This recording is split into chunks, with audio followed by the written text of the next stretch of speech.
Amigos, ¿cómo están? Bienvenidos nuevamente a su canal. El día de hoy vamos a reaccionar a esto que me piden y que como siempre, con el gusto, con el placer de siempre lo vamos a hacer.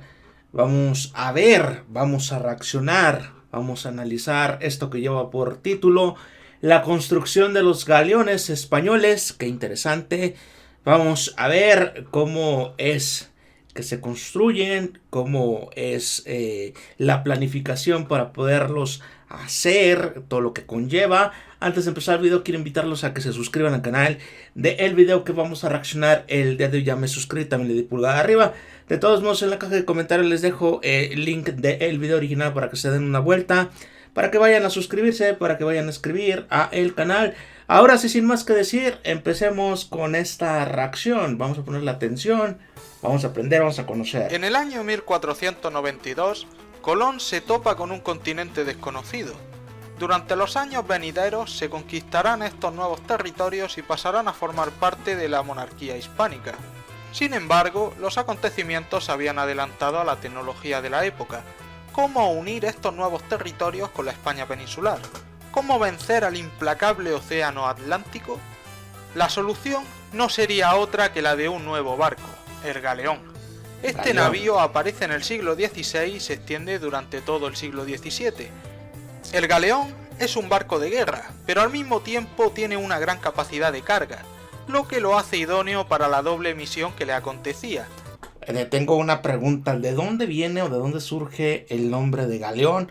Y bueno, estamos viendo que se fungía como tenía dos funciones, pues tanto para batalla como para llevar mercancía. La militar y la comercial.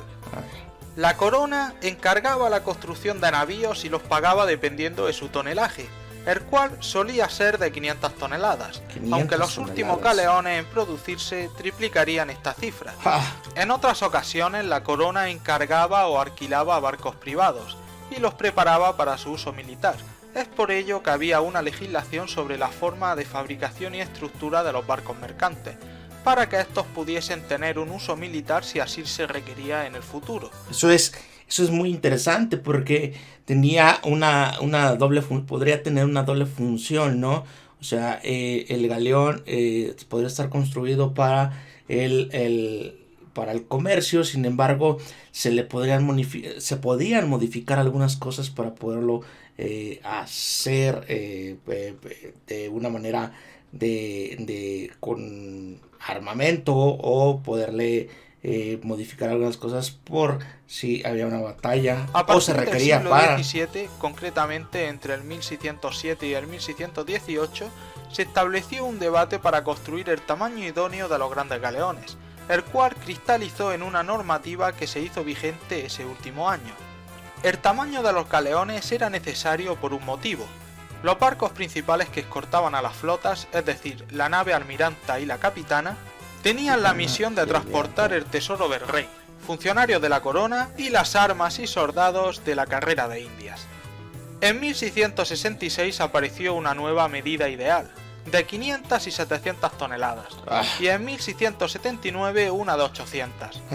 De todos los tratados de la época sobre el tamaño del galeón ideal, cabe destacar la lista de 6 tamaños de galeones de garrote, aunque no es muy de fiar y su lista no llegó a sobrepasar la teoría. Los galeones se construían de forma privada a través de contratos entre Estado y particular.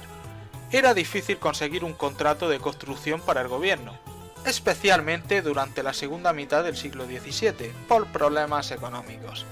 Y es por ello que aunque la corona solía tardar casi 20 años en terminar de pagar el barco, la competencia entre constructores de galeones era enorme para hacerse con un contrato de construcción. Casi 20 años para poderlos pagar. Tengo una pregunta y tengo una duda, me surge una duda. ¿De qué árboles o qué tipo de árboles estaba fabricado? ¿Qué tipo de madera se utilizaba para poder hacer los galeones? Los principales astilleros se encontraban en la costa cantábrica, por una serie de motivos: la abundancia de madera, cercanía a los recursos comerciales del norte de Europa y la cercanía a las industrias metalúrgicas cántabras. El precio del galeón varía dependiendo de su tonelaje. Cada tonelada se pagaba 46 ducados, Cada ducado ¿Cuántos son estucados? 3,6 gramos de oro de 24 quilates.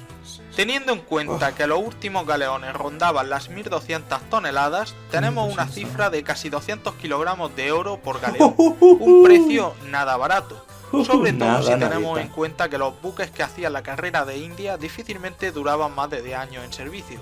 El pago se haría en tres partes, un 25% para empezar, para conseguir el material necesario, otro 25% cuando el casco estaba construido y el 50% restante cuando la nave estaba totalmente construida. Las medidas eran ideadas por el constructor y aprobadas por el Consejo de Indias.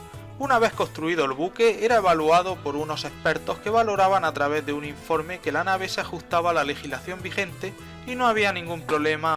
Me surge otra pregunta. ¿Cuántas personas aproximadamente se necesitaban para poder construir un galeón? ¿Y cuántos galeones aproximadamente? Dicen que más o menos en una duración de un año, me imagino, ¿no? Todos los viajes que se tenían que hacer, o todos los viajes que se hacían dentro de un galeón, ¿cuántos, más o menos un aproximado de cuántos se hacían para esa época? Porque luego he visto o hemos reaccionado que España, pues bueno, tuvo muchas batallas marítimas. Entonces hubo muchas bajas de galeones, de barcos, y de verdad me parece fascinante. O error en la construcción. Para mover los barcos del astillero al mar, hacían falta cerca de 100 bueyes por navío, en el caso de los de 1200 toneladas. Una vez botada la nave, la construcción no finaliza, dado que el último paso de construcción se lleva a cabo con la nave en puerto, donde se completan las cubiertas y los compartimentos interiores. La artillería para armar los galeones solía proceder de la fábrica de Liérganes, en Santander. La construcción de los galeones se solía realizar en serie, es decir, no se construían individualmente, sino por escuadras, normalmente en tiradas de 2, capitana y almiranta, y pudiendo incrementarse a 5 o 6 de menor tamaño. Aunque el procedimiento de construcción debía dar barcos totalmente iguales, eso era imposible debido a un factor, la quilla, la columna vertebral del barco. Esta solía rondar los 60 codos, es decir, entre 35 y 40 metros, y al depender del tronco de un árbol, pues no eran iguales en longitud. Pero Eso es muy interesante porque pues, obviamente los árboles no eran igual, no era la misma longitud. Distancia era imposible incluso por expertos saber qué barco era cuál, por lo que para diferenciarlo estaban las imágenes de la popa y las banderas. El nombre del santo o entidad que se le daba al barco influía en su jerarquía, por ejemplo, el San José y el San Joaquín. El más importante sería el primero, dado que es el padre de Jesucristo, mientras que el segundo es el padre de la Virgen. Eso es un dato muy interesante. Siempre me llamó la atención de que los galeones o los barcos llevaran nombres sobre todo de santos, y me llamaba muchísimo la atención que dentro de había jerarquías. Y cómo no, el más claro exponente por los nombres, de esto sería... A lo que me refiero es que dependiendo del nombre era la jerarquía, eso es lo que estoy entendiendo. Ya el mayor navío jamás construido, el cual recibió el nombre de Santísima Trinidad, referencia al Padre, el Hijo y el Espíritu Santo, la mayor entidad dentro del catolicismo. La decoración de los galeones españoles durante el siglo XVI se constituía en un león rampante dorado. En el siglo XVII la Francia de Luis XIV destacaría por sus decoradas estatuas, pero los españoles no seguirían las tendencias francesas, aunque había unos más decorados que otros. Por ejemplo, el San José y el San Joaquín estaban más ricamente decorados que otros galeones contemporáneos a estos. El suministro de pertrechos como el alquitrán, municiones o los mástiles solía correr a cuenta de los holandeses. Esto era un problema si tenemos en cuenta que España y Holanda estuvieron en guerra 80 años, lo cual hacía que aumentase el precio para adquirir estos pertrechos, y un ejemplo de la incapacidad de la corona hispánica de prescindir de intermediarios en algo tan importante para su subsistencia como era el campo marítimo. Aunque durante la segunda mitad del siglo XVII las relaciones entre Holanda y España fueron buenas, unión necesaria para hacer frente al imperialismo de Luis XIV. Los pertrechos para dos grandes galeones como el San José y el San Joaquín costaban 47.000 florines en moneda de Ámsterdam y 47.000 al cambio florines. 208 reales en plata nueva. Para finalizar el procedimiento había que llevar el galeón desde la costa cantábrica a la bahía de Cádiz. Para ello se enrolaban marineros de los puertos cercanos. Un gran galeón necesitaba una tripulación de 500 hombres, 500 sin contar hombres. mandos, ni artilleros, ni infantería de marina, funcionarios, etc. 500 hombres únicamente para poder hacer que la nave navegase. Este viaje es 500 hombres. O sea, y ya, o sea, eran 500 hombres y aparte se sumaban más personas. solía durar un par de semanas. Una vez Un en par de Cádiz, semanas. la corona asignaba la tripulación, mandos y funcionarios a través de la casa de contratación, ubicada en Sevilla y posteriormente en Cádiz. Y con este último paso ya tendríamos el galeón totalmente terminado y preparado para realizar la carrera de Indias.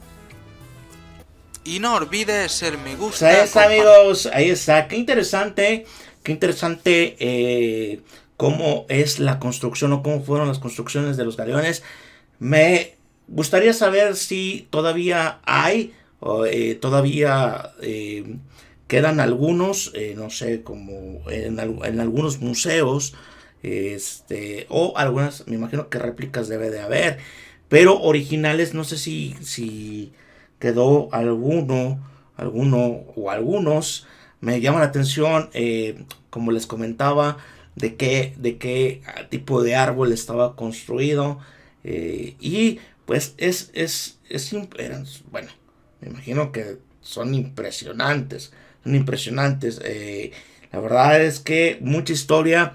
Me llama muchísimo la atención el cómo era por los nombres. Se guiaban por jerarquía.